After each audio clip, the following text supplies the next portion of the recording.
राहुल और उसकी दोस्त माया एक छोटे से गांव के पास स्थित एक पुरानी हवेली की कहानियां सुनकर वहां जाने का प्लान बनाते हैं। हवेली के बारे में कहा जाता था कि वहां रात को अजीब अजीब आवाजें आती हैं और कई लोग वहां से वापस नहीं लौटे। राहुल और माया को इन सब पर यकीन नहीं था। एक रात वे दोनों बिना किसी को बताए हवेली की ओर निकल पड़े। हवेली गांव से दूर थी और वहां पहुंचते पहुंचते रात के 11 बज चुके थे। हवेली का गेट झंग लगा हुआ था, लेकिन किसी तरह उन्होंने उसे खोला। अंदर का माहौल बेहद डरावना था। दीवारों पर पुरानी पेंटिंग्स थीं जिन पर धूल जम चुकी थी और हवा के साथ दरवाजों की चरमराहट गूंज रही थी। जैसे ही वे दोनों अंदर दाखिल हुए, हवेली का दरवाजा अपने आप जोर से बंद हो गया। दोनों चौंक गए, लेकिन राहुल ने इसे हवा का झोंका समझकर नजरअंदाज कर दिया। उन्होंने मोबाइल की टॉर्च ऑन की और अंदर के कमरों की ओर बढ़े। अचानक एक कमरे से किसी औरत के रोने की आवाज आई। माया ने राहुल का हाथ पकड़ लिया। दोनों डर से कांपने लगे। राहुल ने धीरे से उस कमरे का दरवाजा खोला।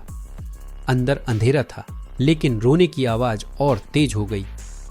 राहुल ने टॉर्च उस दिशा में मारी तो उन्होंने देखा कि एक बूढ़ी औरत सफेद साड़ी में जमीन पर बैठी हुई थी, लेकिन उसका चेहरा दिखाई नहीं दे रहा था।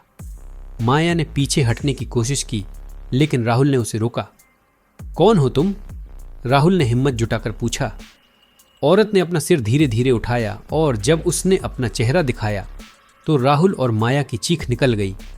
उसका चेहरा विकृत और आंखें पूरी तरह सफेद थीं। उसकी हंसी अचानक कमरे में गूंजने लगी। राहुल और माया दरवाजे की तरफ भागे, लेकिन दरवाजा किसी ने बाहर से बंद कर दिया था। अचानक कमरे की सारी चीजें अपने आप हिलने लगीं। दीवारों पर खून के हाथों के निशान उभर आए और हवेली की दीवारें जैसे चिल्ला रही थीं। राहुल और माया ने खिड़की की तरफ दौड़ लगाई, लेकिन वहां से भी बाहर नहीं निकल सके। तभी वो बूढ़ी औरत अचानक उनके पीछे आ खड़ी हुई और जोर से चिल्लाई, तुम लोग यहां से कभी बाहर नहीं जा पाओगे। हवेली की हर दीवार से डरावनी परछाइयां उभरने लगीं और एक एक कर वे दोनों को घेरने लगी। राहुल और माया की सांसें थम चुकी थीं। वे चीखना चाहते थे, लेकिन आवाज गले में अटक गई। हवेली की परछाइयां अब उनके बहुत करीब थीं। अचानक वहां घुप अंधेरा छा गया। सुबह गांव के लोग जब हवेली के पास पहुंचे तो हवेली का दरवाजा खुला मिला। अंदर राहुल और माया का कोई नामो निशान नहीं था, सिवाय उनके मोबाइल और एक चीर फाड़ हो चुकी डायरी के। हवेली की दीवारों पर अब भी खून के निशान थे।